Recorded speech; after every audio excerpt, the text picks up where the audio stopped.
Hi students, welcome at KitKan Digital Learning. I am your English teacher. Today I am presenting you unit number 8 and our topic is Treat Me Right from your book We Learn English class 7 published by Oxford University Press.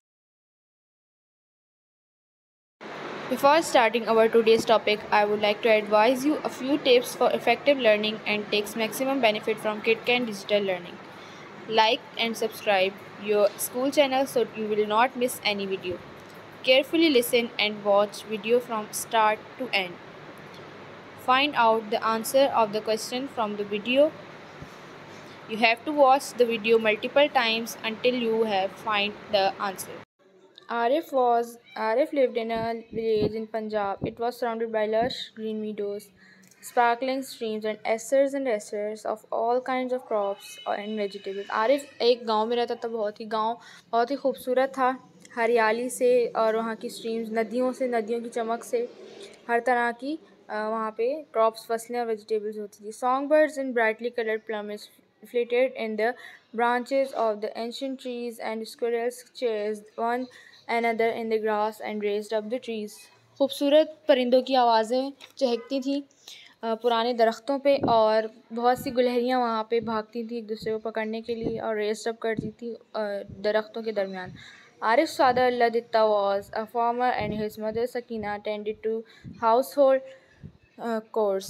अच्छा, आरिफ की जो अब्बू हैं वो अल्लादित्ता, वो एक किसान थे. उसकी अम्मी जो है घर के काम करती थी. Arif would go to school in the morning breathing the sweet and environmentally fresh air. In the evening he would play with his friends but return home with the मगरिब अजान.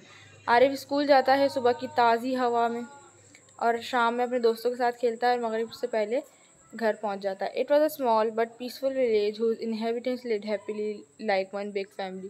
बहुत छोटा सा गांव था लेकिन बहुत खूबसूरत और बहुत ही कंफर्टेबल पीसफुल सा था. वहाँ के रहने वाले एक दूसरे से बहुत खुश थे और एक बिग फैमिली की तरह थे.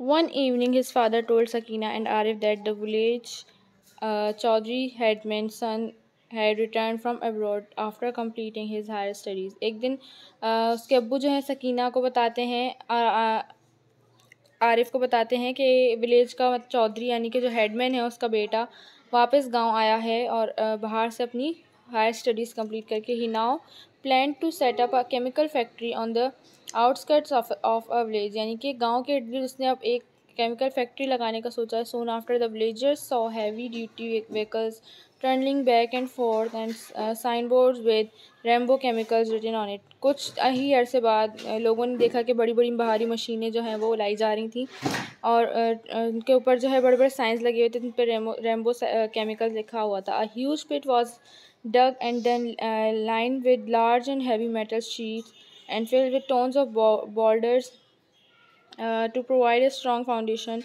for the structure of the factory.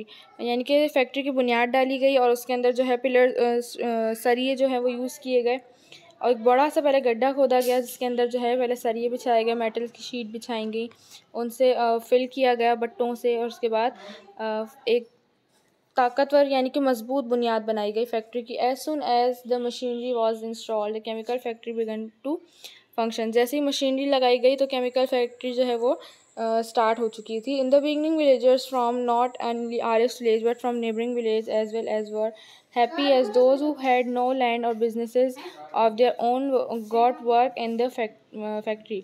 यानी कि शुरू में विलेजर्स बहुत खुश थे. आरिफ के गाँव वाले, सिर्फ आरिफ के गांव वाले ही नहीं बल्कि आसपास के गांव वाले भी बहुत ज़्यादा खुश थे क्योंकि वो जिनके पास कोई घर नहीं था, जिनके पास जो है कोई ज़मीन नहीं थी और कोई कारोबार नहीं था करने के लिए, तो वो यहाँ पे फैक्ट्री में उन्होंने काम करना शुरू किया. But there happiness was short lived. उनकी हैप्पीनेस बहुत कम थी. The thick black smoke coming out of the huge chimney soon hung like a dark ceiling concealing the star studded sky. यानी कि एक बहुत ही अजीब माहौल पैदा कर दिया चिमनीज़ में से जो काला धुआं निकल रहा था फैक्ट्री के. The deafening clanging of machines drowned out the sounds of the cuckoo and the nightingale. यानी कि बहुत ही अजीब आवाज़ों से उनके अंदर जो है इस टाइप की कुछ आवाज़ें आती थी मशीनों के अंदर. The lava like toxic waste was pumped into the sparkling streams. Sparkling streams यानी कि नदियों के अंदर जो है एक डामर टाइप का सा लावा बहने लगा था, and rivers which quenched the thirst of several villages and their inhabitants, यानी कि ऐसे दरिया जहाँ पे लोग अपनी प्यास जिसके पानी से लोग अपनी प्यास बुझाते थे। Even after a year had pass the debris left over from the construction still scared the landscape, यानी कि आज तक जो है ज़मीन पे कंस्ट्रक्शन चल रही थी। Old tyres, cans, pipes, metal rods and other discarded material now lay in heaps around the factory, यानी कि फैक्ट्री के इर्द गिर्द ये सारा सामान पड़ा रहता था। The animals which freely roamed the village were scared away by the monster-like vehicles and had become a permanent fixture in their once peaceful world, यानी कि जो जानवर पहले खुशी खुशी बाहर आराम से घूम लिया करते थे वो अब इन बड़ी बड़ी मशीनरी से खौफजदा थे और वो एक ही जगह पर रहने लगे थे। Complaints for gastric and chest elements grew at a rapid pace, यानी कि फैक्ट्री के बहुत सारे नुकसान थे ज़ाहिर, उसकी वजह से बीमारियाँ फैल रही थी और ऑक्सीजन की भी कमी हो रही थी। Unusual skin rash become a common occurrence amongst the villagers, गाँव के लोगों के बीच में जो स्किन रैश होने लगा था। At the factory owners taking necessary steps to protect the people and the land they love. Various kinds of pollutants would not have contained the environment of the village. Development should not have came at the cost of deterioration of health and humans or the surroundings, यानी कि अगर तरक्की हो तो इस तरह की तरक्की ना हो जो आपकी ज़िंदगी पे आपकी सेहत पे असरअंदाज हो। What did Arif's village look like before the factory was built?